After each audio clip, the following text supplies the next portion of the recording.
I'm here with Sydney Masters, who's a mental skills coach for the Arizona Diamondbacks, and it's great to be with you, Sydney. Thanks for chatting with me today. Yeah, I'm super excited to have this conversation and be on here with you to pass on some knowledge. Yeah, likewise. Maybe you can talk a little bit about your background and some of your training in sports psychology.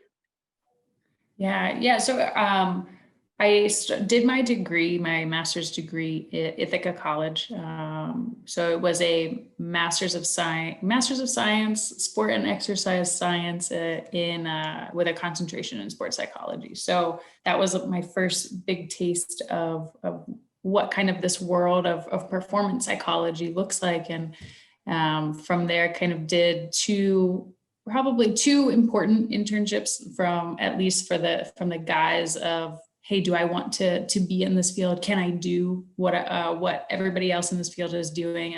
So going to work for IMG Academy over the summer in 2015 and 2017, had the privilege of interning with the Cleveland Indians. So pretty big tastes of what sports psychology looks like in organizations and systems. And, luckily it really ignited a passion and decided to continue on with the degree. And so that has kind of led me to a job in North Carolina at Fort Bragg. So I was working for SOSA, which stands for Special Operations Cognitive Enhancement for Performance. And then after 2 awesome years there, I decided to apply and got the position at the Arizona Diamondbacks. So happy to be out here with them. Yeah. What got you interested in sports psychology initially? Yeah. So I think this is very common with almost everyone in our field, at least to some degree. I was an athlete, not an extraordinarily good one, but enjoyed moving and enjoyed playing soccer was my sport, played in college. And I just started to notice when I was a college athlete that different coaches got more out of players than other coaches. So I kind of just taking this natural observation and started to question, why does that happen? So I guess I was more interested from the guise of coach education first that allowed me to kind of figure out that there was a field in this. So it was probably more personal experience and observations that led me there and realizing what type of psychology I didn't want to do. So I did a couple internships, one in a prison actually, while I was an undergrad. Yeah. So I learned quickly that I didn't want to do anything maybe clinical, at least right away. Yeah. So luckily I found sport and exercise psychology. Right. What was it like working in the prison? It's crazy when you think about it. I'm surprised my parents let me do it. So I was 20 years old and I did I always say, hey, I was in prison for a summer, but it was 8 to 4 every day. I would go in and come out. But I was a junior at a college at the time. And it was the Huntington penitentiary was like a max 5 security prison. It was pretty wild when I think back on it. But I did group session. I sat in on group sessions with some of the practitioners, like the counselors there, and also did some one-on-ones. As you can imagine, nothing bad happened, but you can formulate how crazy the stories were that I got to hear. So Yeah. It illuminated that, hey, maybe at this time in my life, I didn't want to go into anything maybe intensely clinical. Yeah, sure. And I guess in what way, if any, did maybe the experiences there, or you mentioned you worked at Fort Bragg for a couple of years, do you feel like those experiences prepared you in some ways for your current role with the Diamondbacks? Yeah, actually, that's a great question, because when I do think about all of the places that I primarily have done work or worked in, is that they're primarily all male dominated. And so the prison, the max security prison was all male.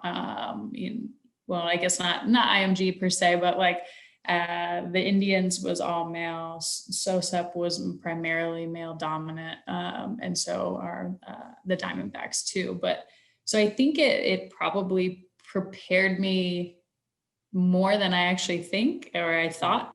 I became less surprised at things. And I would like to say that I'm pretty chill and things don't faze me too much. But yeah, I think all of those experiences culminated, allowed me to see different people, understand where people come from, that we're not always, I don't know how to say it, like there's just different like walks of life, and you get to see it all, and it's all relevant because it all ties in. Personal life ties into it to performance. Yeah.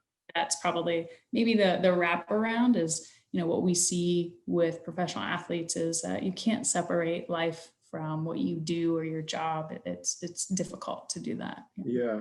This is a bit of a direct question, but I guess you mentioned working in all male environments. I mean, does that present challenges for you, or I guess as a female working in male environments? Are there specific considerations, I guess, or things that about that dynamic that make it challenging or rewarding, perhaps? Yeah, I think there are things that I consider more heavily than like my other counterparts, versus there are benefits to it, I would say. So things that I consider more is definitely like the clothes that I wear.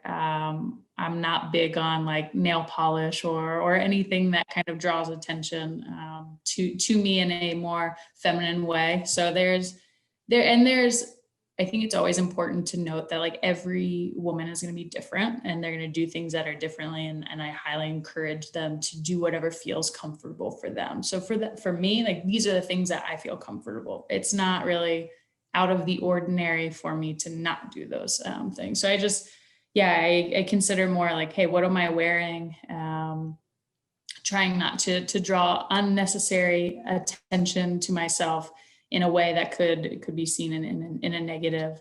But some of the positives are that you end up being able to have more sensitive conversations per se, like relationship-based conversations. So I've definitely had throughout my whole time, I've had guys talk to me more about maybe personal life things.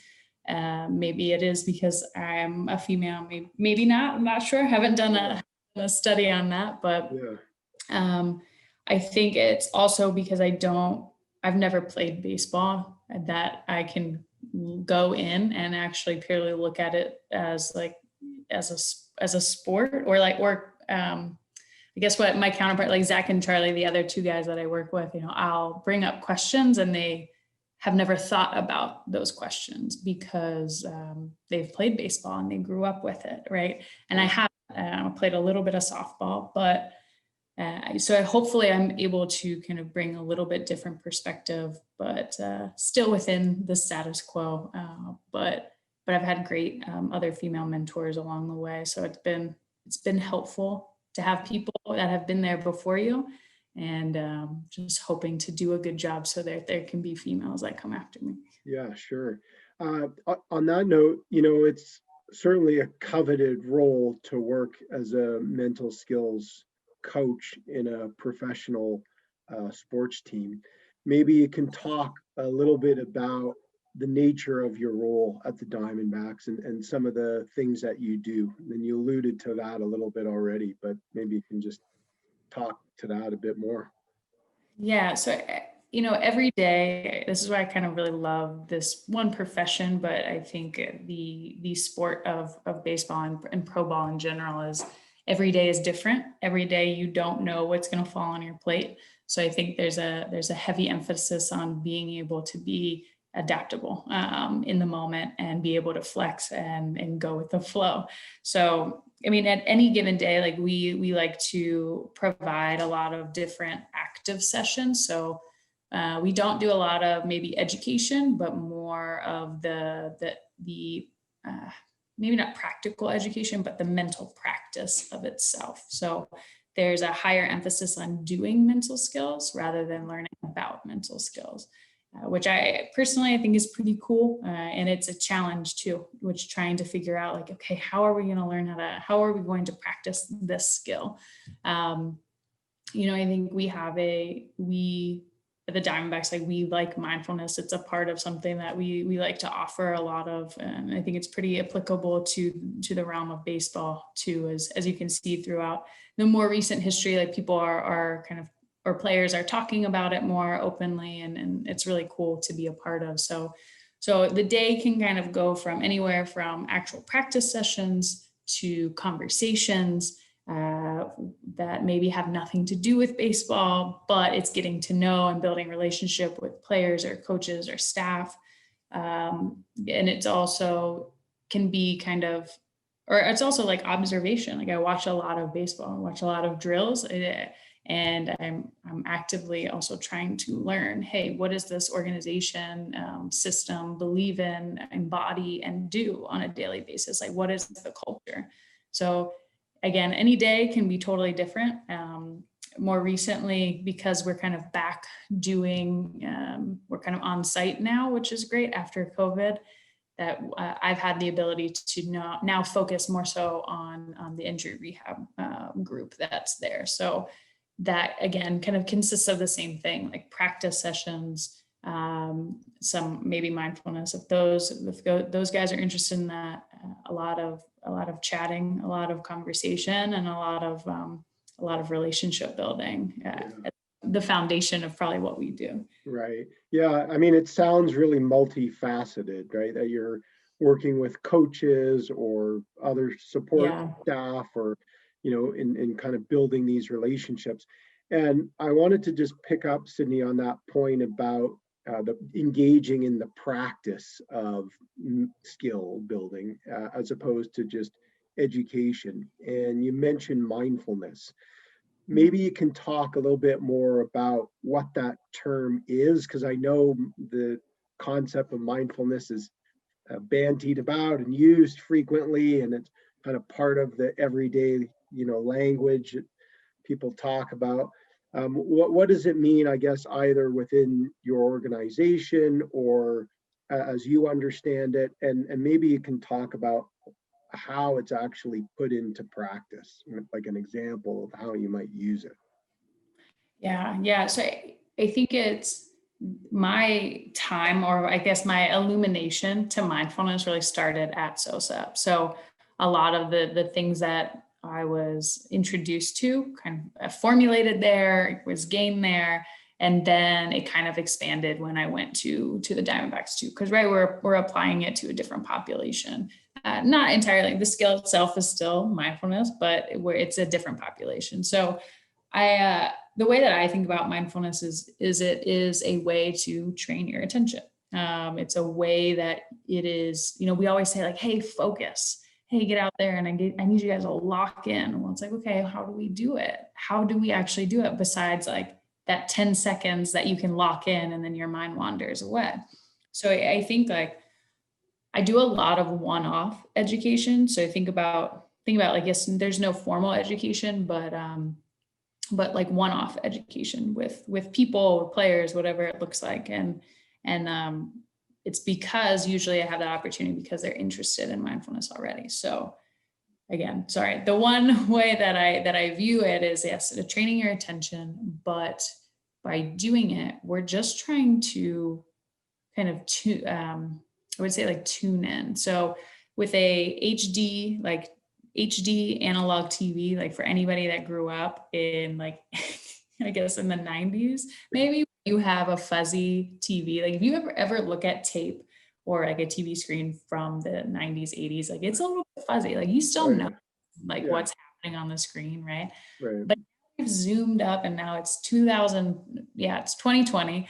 And we've got these super 4K HD TVs. Like we're working to get your attention to like this from this analog arena, right? And this kind of back in the 80s, 90s sort of thing. We want it to come into 4K. So whatever channel you decide to tune it to, it's coming in clear.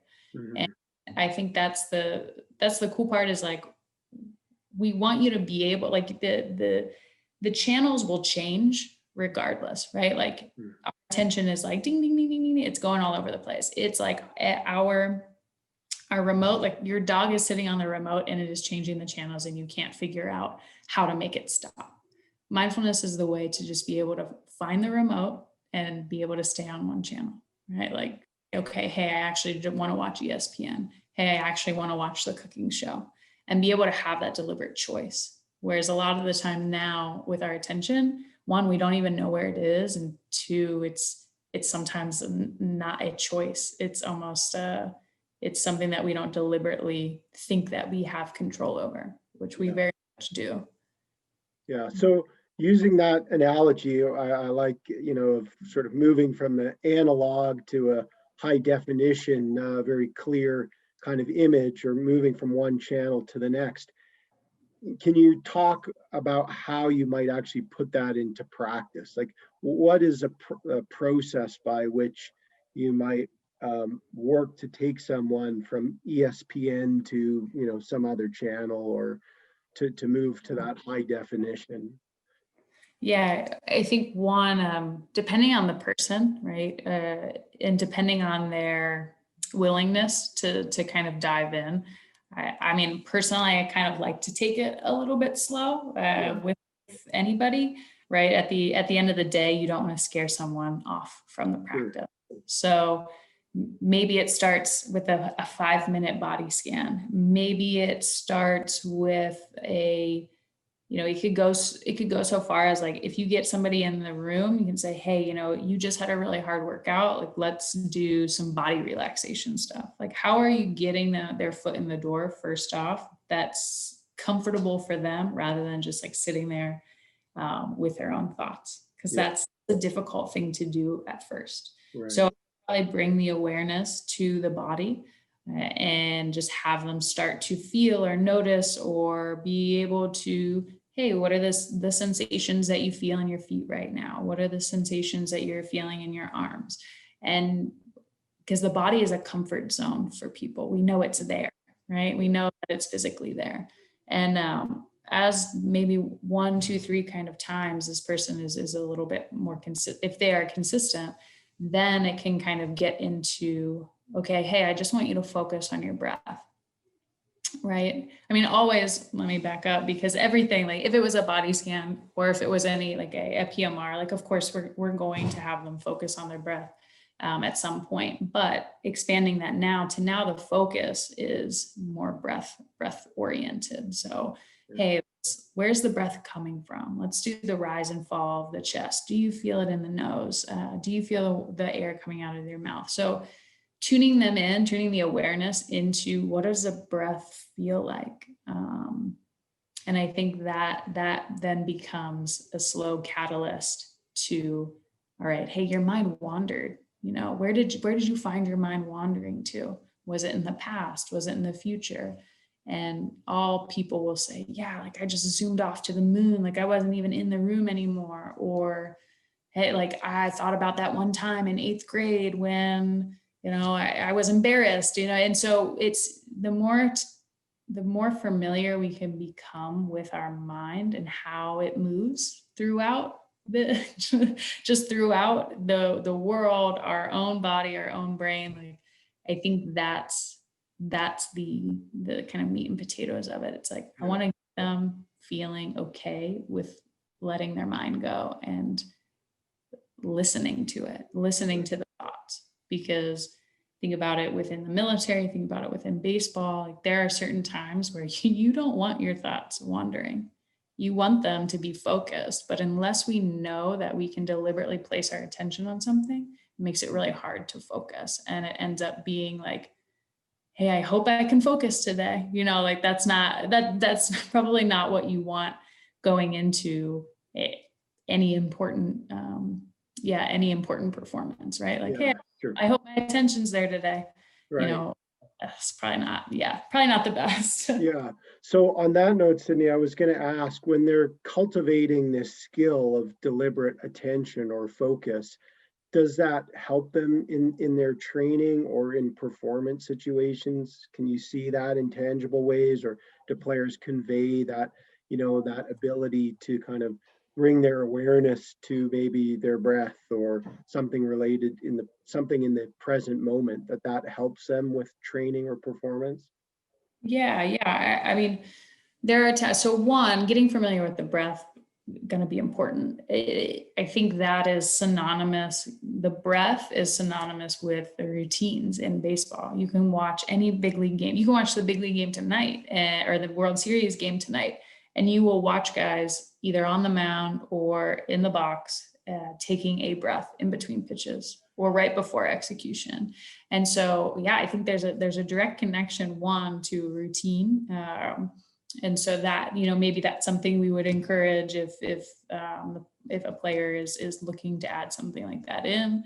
I think too, it's, as people can kind of listen in to their thoughts, they'll more aptly notice, like, yeah, I was actually worried about the last batter, right? Like, I was actually still, even though, that guy, even though, I walked that guy, my mind was still on that guy that's on first base instead of the batter in front of me. And so you can kind of have those conversations afterwards and say, hey, like, where did you find your mind during this inning? Where did you find your mind going during this guy, like pitching to this guy? Where did you find your mind going? Same thing with batters. Like, if they are thinking about, like, oh, I need to get a home run. I need to get a home run. That's probably not where your focus needs to be, because that's an outcome, again, you can't control. So what can you do? Okay, watch the ball come out of his hand, watch the release point. So I think that there's those conversations afterwards that we probably more often have. Another example comes to mind is like the emotional control, right? Like the emotional regulation of mindfulness that brings is now maybe players aren't as caught up in the feelings of like, oh, I can't believe I didn't get that guy out, or I can't believe I got out swinging. Like, so now there's an emotional control component. And I think that it varies, like, guy to guy, or it varies person to person.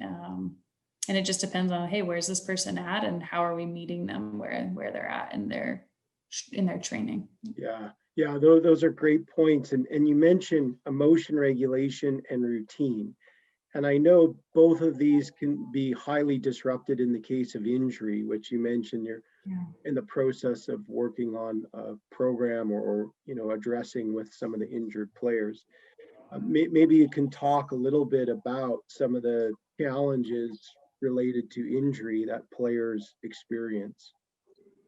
Yeah. I mean, contextually, I think it's important to know in baseball, like the biggest injury that kind of occurred, or like not biggest, but the longest injury is Tommy John. So a lot of the long-term work done is wrapped around primarily pitchers that end up getting that. And so I would say some of the challenges, right, of like just maybe emotionally, or from an emotion side, like, man, you're out a year, right? This person misses a year of playing time of their career, which is their job, right? And so I think there can be, like, there's fear, there's uncertainty, there's ambiguity, there's at the other side, there might be relief, right? Like, look at this dichotomy of emotions you can feel. I truly believe, like, everyone who goes through anything, like, you're not going to meet somebody that has the same, like, every player is not going to have the same emotion going through this injury. But maybe there's a relief of, wow, I knew something was wrong, but now I know what needs to happen, and now there's a plan. Maybe there's relief there. Maybe they're in the middle of a season, and no one wants to get injured, though, right? But maybe there's, like, wow, just some time to reset with shorter term injuries, like a month long, or a couple months long. And so I think that there's, like, differencing depending on the injury, depending on the person. There's going to be a range of emotions, right? But I mean, I don't think anyone's excited to get hurt, but it's more just like, oh, like, right, what are we going to do now? Like, how do we can wallow in it, or we can kind of figure out, okay, what's the plan, and how can your support team get you back on the field as Yeah, quickly as possible. right. So to that point about wallowing in it, would you say that it's important for athletes to deal with or work through the multitude of thoughts or emotions they might experience after an injury? Yeah, that's a great question. I think like, even with my belief on, or at least to this point, my very short career, what it feels like is my thought of players and emotions, or performers and emotions, is that yes, I want you to feel everything, and I want you to know what it feels like, and I do want you to work through it, and not even work through it, but just know that it's okay to feel these things. Yeah. And I would say, hey, I would be more concerned if you got stuck on something, like if you were stuck on this, on kind of the like disappointment or anger, or the emotions, like sadness, right? So I would be more concerned if you kind of got stuck on one emotion and couldn't see your way out of it, or couldn't kind of gain different perspective from it. But I think, like, for me at least, I think it's really important for everyone to feel the things that they feel. Yeah. I'm big on like dissociation. Like, I'm not big on trying to get rid of or change the feelings. For me, it's more like, okay, I feel upset. All right, great. What am I going to do about it? Right. Right. So it's more like action oriented, or, and not, I'll back up, like not all action oriented, but it's just acknowledging that it's okay to feel those things, but I don't want you to get stuck on anything. Yeah. So If that makes sense. yeah, for sure. I mean, I think those are really important points, right? Like it's not, often I guess almost in the culture of sport, maybe there's this tendency to deny or suppress something. And I suppose consistent with your comments about mindfulness, I think you're suggesting that players, that it's important that they are aware of what they're experiencing, and to appreciate or understand that it's pretty legitimate to experience frustration or negative emotions when your livelihood is Yeah. potentially suspended for a period of time. But Yeah. that it's also, you mentioned that point about not getting stuck. And so, if I guess an athlete is perseverating or if they're ruminating on something, then maybe that's where that negative emotion then becomes problematic. Is that Yeah, yeah. I think that, yeah, the rumination piece, yeah, for sure, because that's where progress doesn't happen, and that's where you kind of, I think of like think of like the attentional plane, like, hey, we can see everything in front of us, but when we kind of are ruminating, we only see like a couple options, and sometimes those options aren't always. Sometimes they're great, sometimes they aren't, and it's like options meaning like decisions, or how we want to be, or how we want to go about our training or our rehab, or whatever that looks like. And so I think like the more stuck you get on an emotion, the less you can actually see what's in front of you, and see yeah.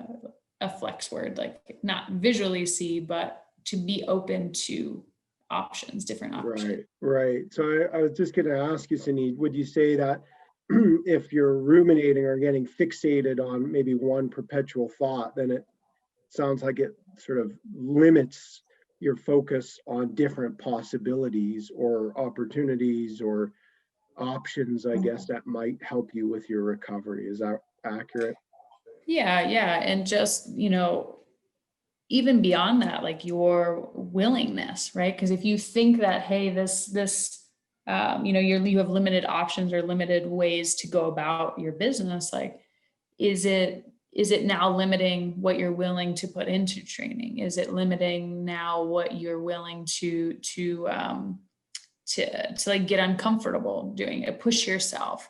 Is it, do you just yeah, I mean, do you just sit at home and not do anything, or do you try to expand your life above? I think that contextually for baseball too, is like, if you have a longer injury, it's are you, and this is not for every person, but generally I think about like, hey, you've got a lot of time on your hands, how are you expanding your perspective, your life, your hobbies, your passions, while you come to the field and do a couple hours of rehab, right? So I think like that encouragement of, well, if somebody's stuck in an emotion that is not letting them see that they could potentially utilize this time for a lot of different things, for not only like baseball gain, but also personal gain, then that to me is a concern that I would probably dive into. Right. Do you see different in the athletes that you work with? Do you see differences in how they use their time when they face an adverse circumstance such as an injury? Yeah, I think so. For being brand new this year, I haven't had my eyes on a lot of guys, but yeah, I think that happens with maturity, with age, with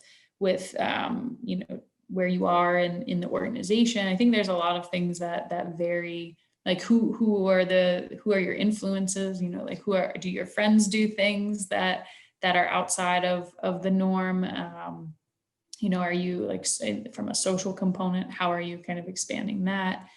And so yeah, I think there's some variance for sure, but I would assume that that's pretty typical in any sport. Right, right. Would you say, or is your perception that how one uses their time, does that make a difference to one's recovery? I think it can pass the time, and what I mean by that is like, I think the long-term injuries, it can get pretty hot in Arizona. It can get pretty lonely in Arizona when you're away from all of your team or the team that you came from. It can definitely have that effect, which sometimes motivates guys, right? We'll be like, oh, I want to get out of here and go.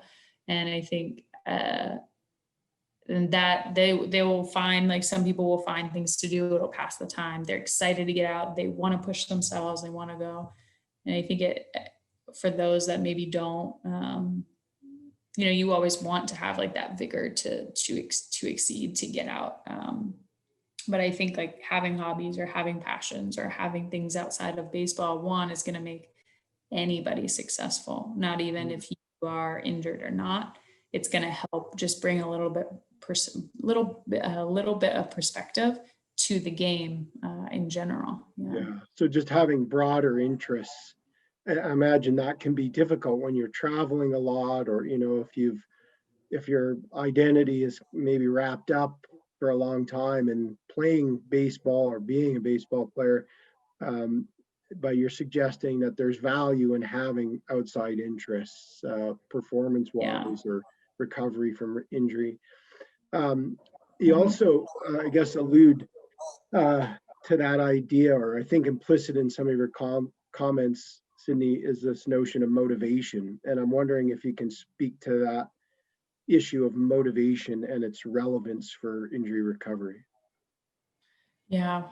Is there anything specific about a motivation, or just in general? Well, yeah, I mean, I guess broadly, in terms of, I guess, to what extent is it important for athletes to Mm, have motivation?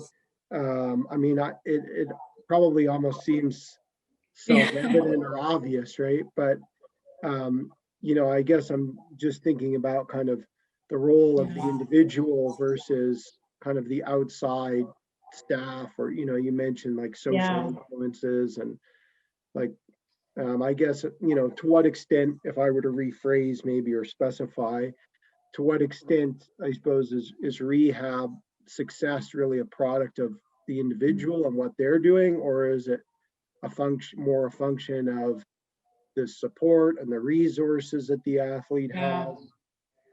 So I think, well, thanks for reframing. I just want to make sure that I wasn't going off in a direction that that didn't make sense. But Yeah. I think I mean, we can look at motivation from a very individual lens, right? But I think that's almost the, yeah.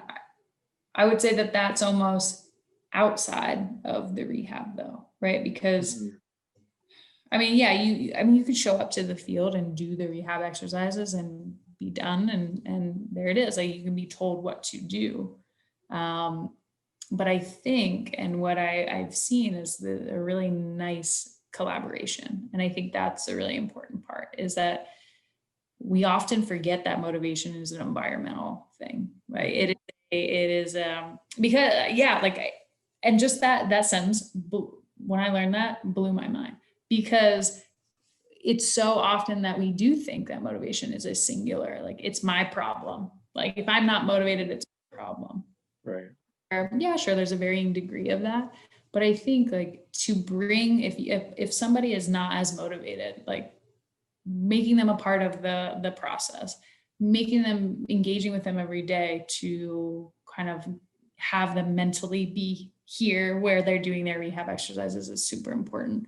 And I think our medical team does a really fantastic job of doing all of that, right? Like getting people involved, listening to the players, finding different ways to do things, different exercises, which I think is really cool. And I think for us, we try to resemble that. We want to know, hey, what is this player? Where are you at right now? Like, where's your head at? Like, what do you need? Do you just need someone to check in on you? Great. I'll send you a text every week. Awesome. We got it. Well, if you want a phone call, great. We'll have a phone call. And just that simple question of just asking, what do you need? Can open a lot of doors. Could not at the same time, Yeah. but I think too is like the more you're around people, the more what motivation levels are for that person. And Mhm. it becomes very easy to say, hey, you're kind of dogging it today. Like, what's going on? And for me personally, I always connect it back to values, or at least try my best to say like, hey, why are why is getting through rehab important? Why is getting healthy important? Like, what's the end goal here? So I think, yeah, the role of motivation was a very roundabout answer, but the role of motivation itself is, yes, it can be individual, but I think for mental skills coaches, for practitioners of all kinds, creating the environment where people feel as though they have skin in the game, or they've got they've got their hand and they're being listened to, I think is super important. Yeah. Yeah. Yeah. So, just as you said, sometimes even simple questions, I guess, like what do you need, or what kinds of support would you benefit from? And having the athlete articulate that to you sounds like there's benefit in those conversations.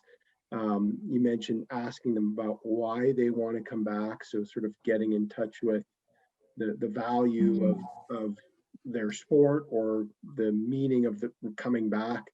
um, Yeah. yeah, has implications, I guess, for their recovery.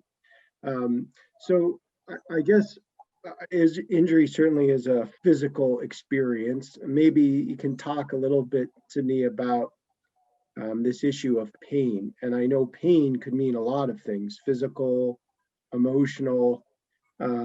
What are some, I guess, types of pain that the injured athlete might experience, and how do they cope with that, or how, as a support provider, do you help them cope with pain? Yeah, this is, I was talking to our medical staff, or like a few coaches in there, and I said, this is really like, that pain arena is something that I really want to dive into even more of, because it's so interesting, the way that our mind and body work together, or don't work together when it comes to pain. And so I think, yeah, there's physical pain and injury, of course. I think that I think sometimes, like, people almost expect there to be pain. So when there's not pain, that it's like alarm bells go off and say, hey, something's not right, but it's right because there's no pain. So I'm not injured if there's no pain, but it's hard because we don't see it. And I don't know why our brains do this, but if you don't see it, then it's hard to believe it. I'm still pondering that one. So if you've got Yeah. Well, yeah, I guess our current COVID situation brings to yeah. mind parallels there. But anyway, Yeah. But yeah, like it really is. So there's like that sort of thing that I've seen, and with a lot of different just people in general, like, hey, if I don't feel pain, it's not there, so therefore I can do what I have been doing. But medically, there typically is something wrong. It needs to be fixed. And sometimes so like moving on to like maybe this, like, after surgery, maybe surgery is the thing that actually is the most painful, right? Or like you're stretching something new, right? Like you try to like, think about like how guys that are coming from like Tommy John, like how much moving a degree is a success, and how painful that could be. And so I think always checking in with the person to say like, hey, get a baseline of like what their pain tolerance is, because again, that's super subjective. So how are you finding out what that is for that person? It's hard to quantify at all.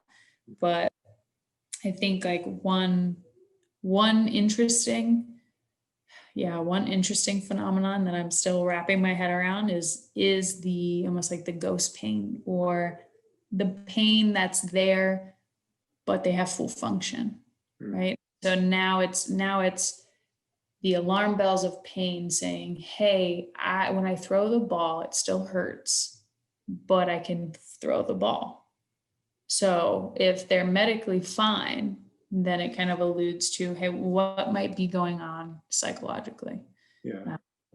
And again, like that's a huge undertaking to even like go into all the detail on that. But that's been something that I've noticed, is that can be typical. And one way that I sort of think about it is like, that might be the new normal. And that stinks to say, it stinks to have, or to even think that might be the conversation somebody has to have with a person, saying like, hey, you might just have that pain, and like there's nothing you can do about it. Like it may not go away. So again, yeah, and I guess I'm just thinking like a key challenge, I suppose, for the injured athlete is really distinguishing the meaning of that pain, right? And that can be difficult to do. Is it benign? Is it like, if I'm experiencing the pain, I'm able to perform the skill, but I'm experiencing pain. What does that mean? Is that an indication I need to adjust or alter, or is that just the new normal and something that, there's my body is different as a consequence of the injury, and that's something I just need to adapt to. I guess those are, hard questions to work through and answer. I'm curious too.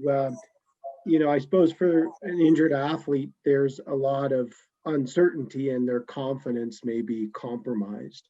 So, what are some things that either you do or strategies you have in mind for the athlete who's trying to come back, and maybe it's a Tommy John surgery or some serious long-term rehab? What are some ways to build the confidence that I can come back and compete? I can do so at a high level. I have confidence that my body can hold up under the demands of competitive sport. Yeah. How do you foster those beliefs? I think it doesn't happen overnight, right? Like and I think that's the benefit of having a longer recovery too, but it can also work against you. More time to think about things. So I really like to use different examples of people that have been through it before, right? I think that it's comforting to know that if you are getting surgery today with Tommy John, there has been 40 years of experience of having that surgery. That's astronomical. But there's a guy on our staff that had the 17th ever Tommy John. That's crazy to think about. The 17th ever Tommy John surgery. One player. And he was a coach, right? Like, so he's like a staff member. 17th ever. It happened in like the 80s. Oh, And right. Got it. so, right. Yeah. So 40 years of experience. So I kind of like, I probably put maybe a too heavy of an emphasis on it, but I think one, it's knowing that this has been perfected. So trust in the perfection in the craft of the surgery. Again, pulling from other experienced players. Maybe there are more experienced players that are actually in rehab too. And so connecting those people together. So creating a social network. Coaches, same thing. Coaches have been through different Tommy Johns, different injuries. They've gone through the gamut. Like they're, as much as we believe that this injury is very unique to us, like, yes, it is, but there have been a ton of other people that have gone through very similar, or if not the same injuries. So I like to pull on like the social network. But I think the constant awareness and connection for practitioners to kind of monitor, hey, where is the confidence levels? Or, hey, when you felt really good, what did that do? Or like, where was your mind? Or what were you doing? So like finding the underlying like mechanisms as to when guys feel confident, what happened? Or where was their focus? What was the preparation? So just illuminating those conversations. Yeah. Additionally, I like to go back to, this might be counterintuitive, but going back to, hey, what does it feel like when you were confident, when you were full go? You know, like when you were fully able to throw, to pitch, to hit, what did that feel like? Only if they had apprehension to do some of those exercises again. Yeah. I think that's one way. I mean, there's a lot of things you could try, right? Like even in mindfulness, there's like affirmation mindfulness, or there's, developing like imagery scripts for confidence building, or for seeing yourself be able to, maybe even going back to the pain, like mitigate pain. Like you can do the pain management imagery or pain management mindfulness. And so I think as practitioners, as you become aware of, hey, whether this guy, like, why is he lacking confidence, or the will, like, yeah, or the comfortability to return to play. And this is a very long answer, so I'm sorry. No, those Got are, me thinking. yeah. But then also like the expectations, like you talk about like the uncertainty or the fear, and it's like, okay, what fear is kind of based off of what you think would happen.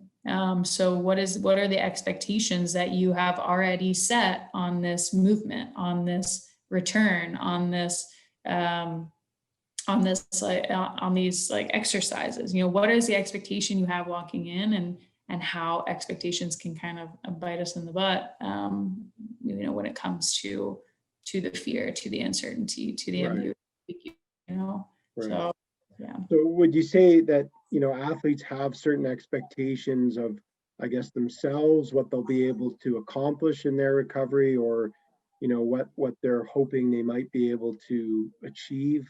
I guess, yeah, maybe you can just expand on that point about expectations. Yeah. I think everyone has the expectations that they're going to be 100% themselves when they come back from injury. I think with anything, we would all have expectations of like, here's the plan, here's some markers of the plan. We need you to achieve these, whether it's player induced, whether it's staff induced, whatever it looks like. When you have the expectation of like, hey, everyone else met this marker at this time and I didn't, that's sometimes that's not a good spot to be in. Yeah. I mean, it's bad, but because of those expectations, then you open yourself up to a line of questioning. Well, why didn't I get there? What's wrong with me? Am I doing this right? Will I ever recover? Will I have a career? Will I be able to provide for my family? And it starts to kind of roll, right? So I think when you have expectations, the expectations are not met, you open up for an onslaught of questions that unfortunately your brain doesn't can create an answer for it doesn't mean that it's the actual answer or the correct answer. Yeah. So on that note, Sydney, would you say that you work with athletes or play an important role in shaping their expectations? Is that something that you try to do, or yes? Yeah, I think so. At the end of the day, like, I need to know what their expectations are to be able to shape them. And it's definitely not me shaping them. It's just more a, hey, have you thought about this? Or have you talked to this person about that?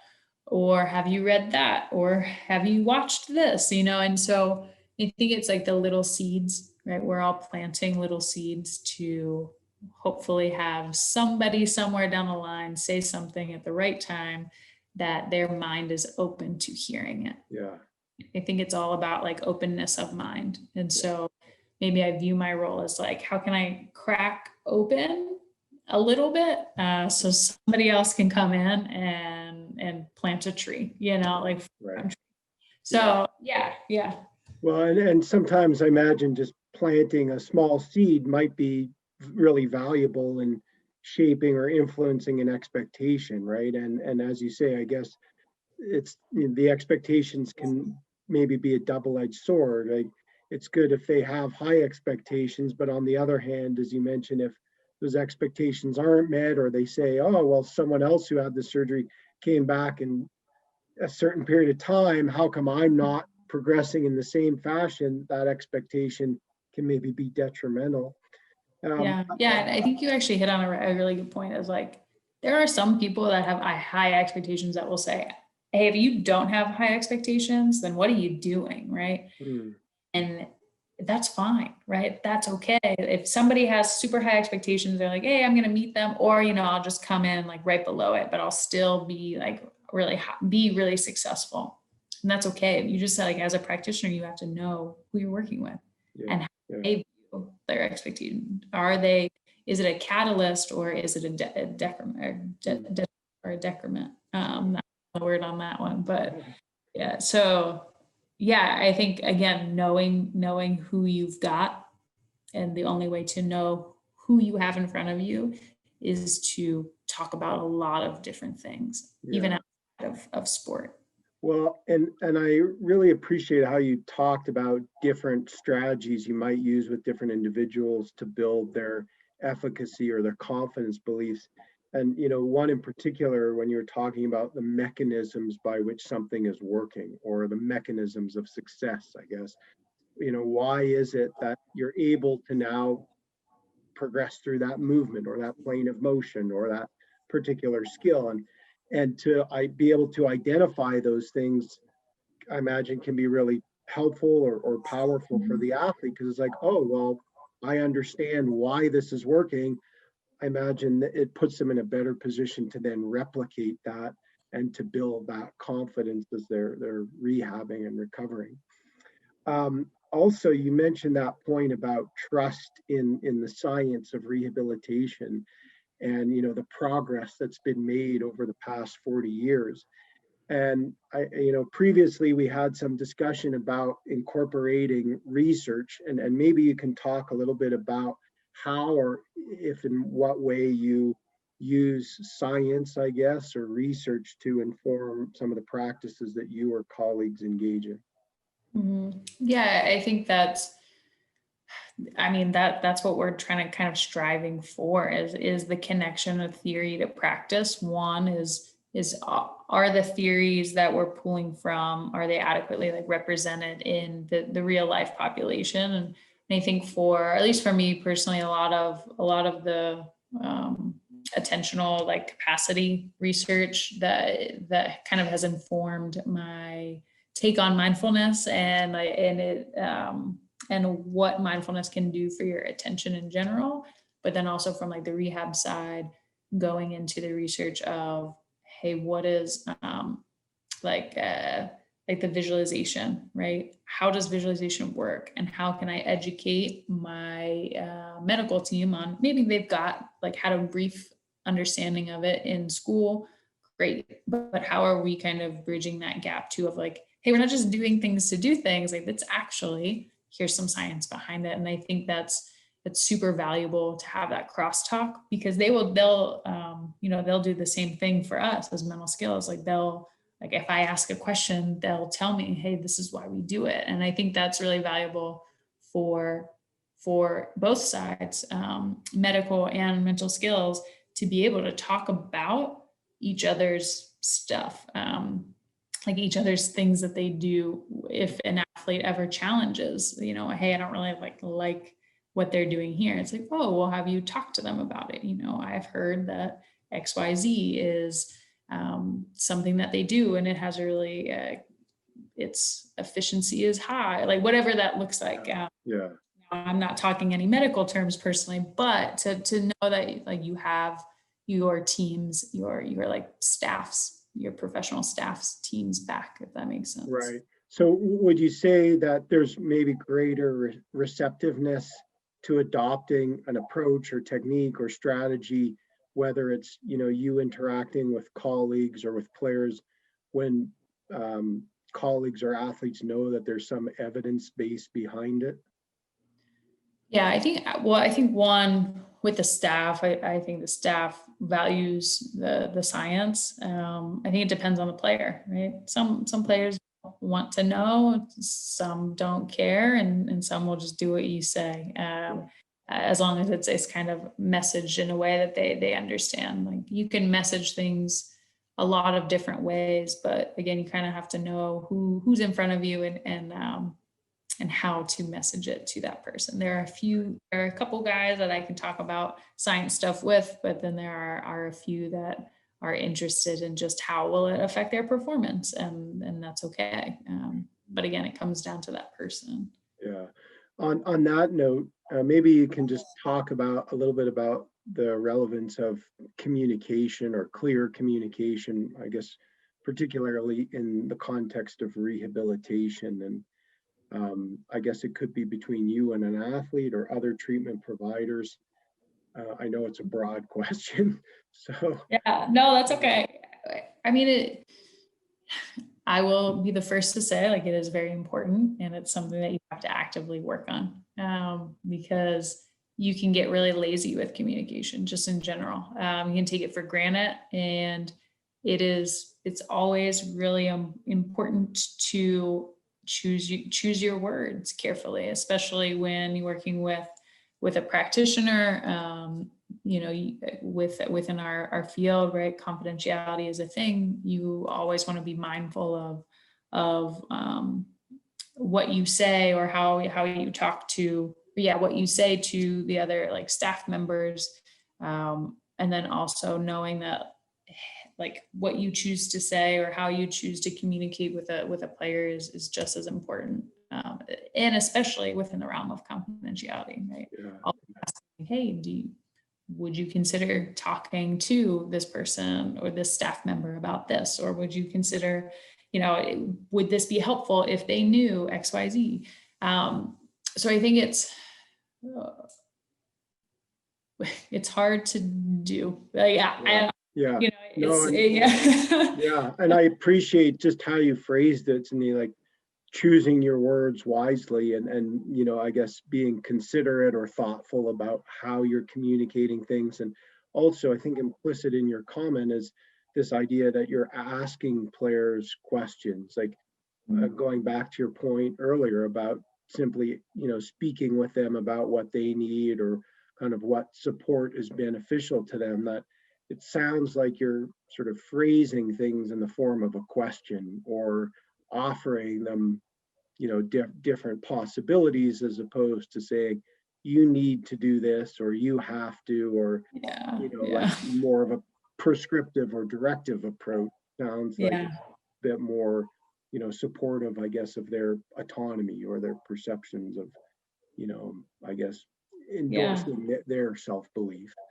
Right. At the end of the day, it's not going to, if you say, hey, you need mental skills, probably not going to work out in our favor, right? And so it's at the end of the day, I view a lot of our things as optional per se, like into the conversation. If I pose a question, you are allowing to opt into the conversation now. And so everything that I guess I try to do, or we try to do, is, are we creating an environment where they want to step in, and engage? And I think that is done by, a lot of the times, by like your actions, but by your communication. How are you interacting with others? Because everyone is watching everything.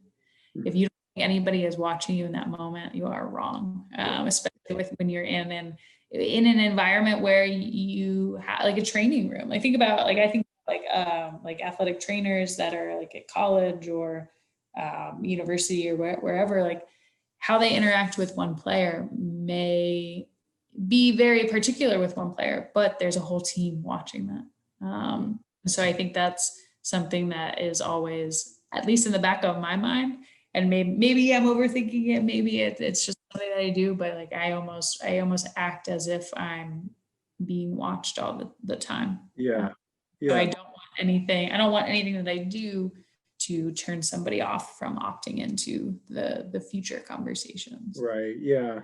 And just having, I guess, that awareness that, sometimes our interactions, maybe we think are, it's like being over email. You communicate to one person and yet, of course, you could forward emails, but often people sort of fall into this mindset or trap of, oh, I'm just communicating directly with that one person. But, really that information is easily visible or shared in some way. So kind of being cognizant of that.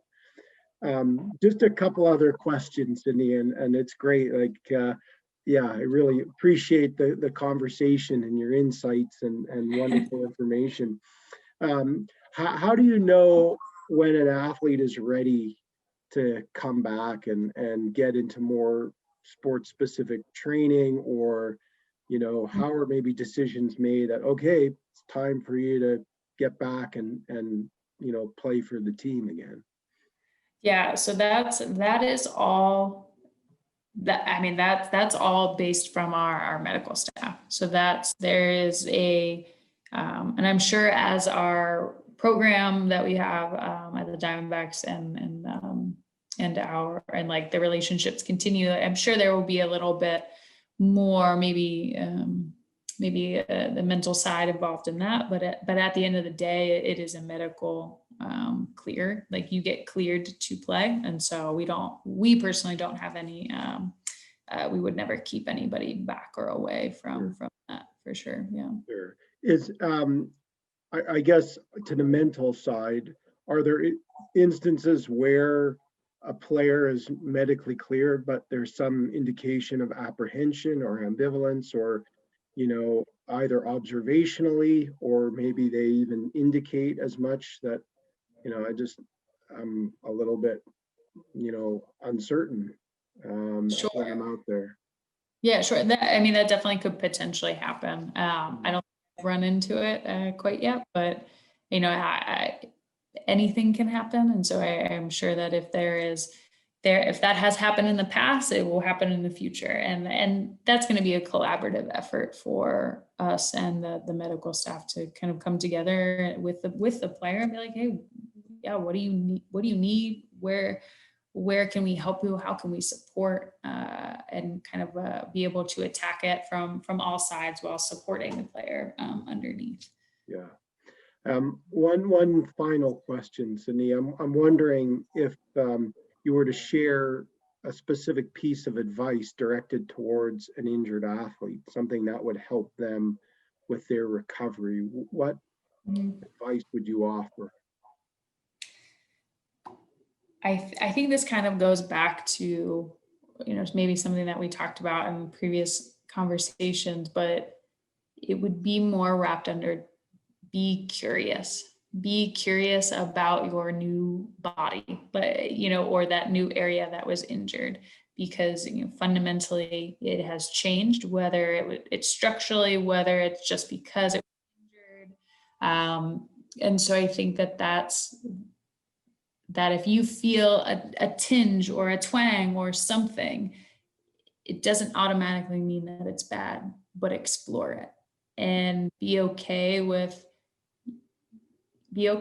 different. because different isn't bad. A different feeling isn't bad. Different mechanics aren't bad. Like, work within what your body is now giving you, wherever that injury was. Because if you're stuck on what was, you will never be able to become what is. So that's probably what I would say. Yeah, that's a great piece of advice and thought. I want to thank you so much for taking the time to chat and yeah, I appreciate all your insights and sharing of your knowledge and expertise. Well, thank you. It's always fun to chat about this stuff because there's so many unanswered things, questions floating around the universe. And I'm excited to listen to you on the podcast and other guests that you bring on. So I'm just honored to be a part of it. So thanks. Thanks for being with me, Sydney.